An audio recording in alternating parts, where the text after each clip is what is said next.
Okay, so what you have in front of you here is a demonstration, a model of space.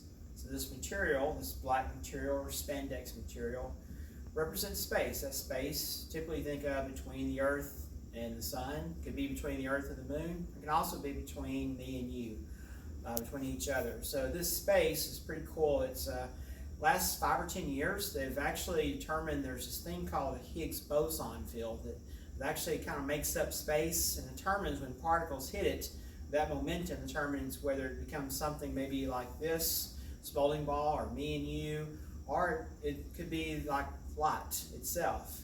But light itself is not impeded or impeded by this Higgs boson field, so it continues going through almost without being stopped. But this space also has some other interesting characteristics. Eddington is a scientist in the early 1920s, and he had a mission to go out to Africa and observe a total eclipse and try to prove if Einstein or Newton was correct. Newton, for many years, had his equations built up, and they still work today, of simple things that move at a slower speed, or maybe describing forces, what they call forces between, how maybe the moon affects the Earth, or Earth affects the moon, and Newton was able to determine the orbits of planets, so he had mathematically some good ideas, but Einstein still has some questions about Newton's ideas. Except what exactly is gravity?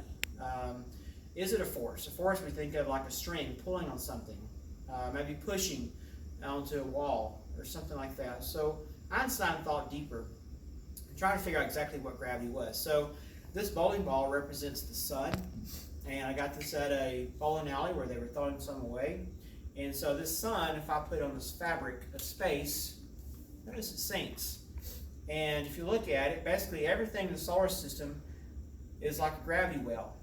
Whether it's the Oort clouds far out beyond Pluto, or it's all the comets and the asteroids and dwarf planets and whatever you have in the solar system, they're all affected by the sun. And you'll notice that, when we get some marbles, you'll notice that the sun has its greatest dents there nearby, and the dent's not as great as you go outward. And so you take things like maybe the Earth going around the sun.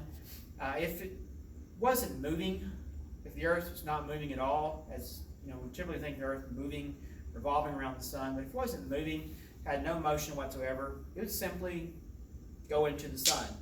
But thankfully, the Earth has a speed, and it's moving at a certain speed. Same thing with the moon. Same thing would happen to the moon. If the moon stopped moving, the moon would simply just fall into the Earth's gravity well. The moon is affected by the Earth's gravity well. We are affected by the sun's gravity well and everything within it. So all the planets, you can imagine, they're going a counterclockwise direction. So if we take as marble, or several marbles, and we go in a counterclockwise direction, you'll see the effects. Now, it's going around, and you notice it gets closer and closer. It's affected by static friction, or sorry, not static friction, but friction from the fabric. And so you might ask, well, will the Earth ever go into the sun? No. Okay, not before the sun ends its life in the next 5 billion years and expands and either burns up the Earth or it consumes the Earth. We don't really know for sure. But however, from what I understand by Brian Greene, that the Earth creates these somewhat, waves in space, small waves, which actually cause some friction.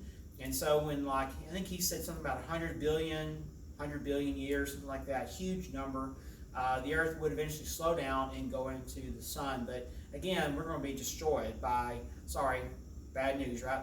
We're going to be destroyed by the sun in a little over 5 billion years from now. So anyway, pretty interesting things here to represent space and to think of space differently than what you may have thought of before.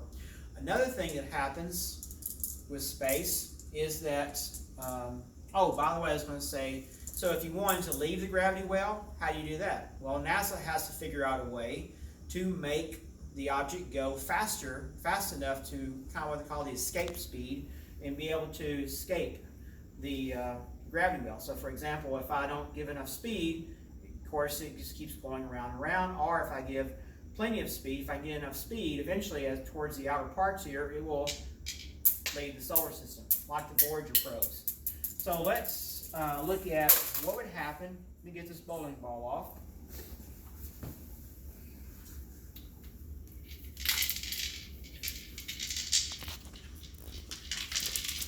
stars that are spinning near each other, away from here.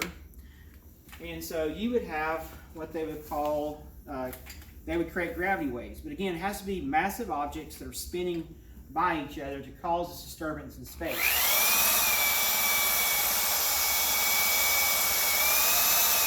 And so you can see those waves. And so they, in the last 5-6 years, created, using LIGO, a method to detect these waves. They're very small waves. For example, they would make the atoms in your body only adjust less than the width of an atom. So you don't even really feel them, but they are present. And it allows us to maybe measure some things we haven't been able to, measure before. So that's the demonstration. There are other demonstrations on YouTube, other things about space being like a gravity well and gravity waves, things like that. I encourage you to watch them. They're really good, and I appreciate you watching. Thank you.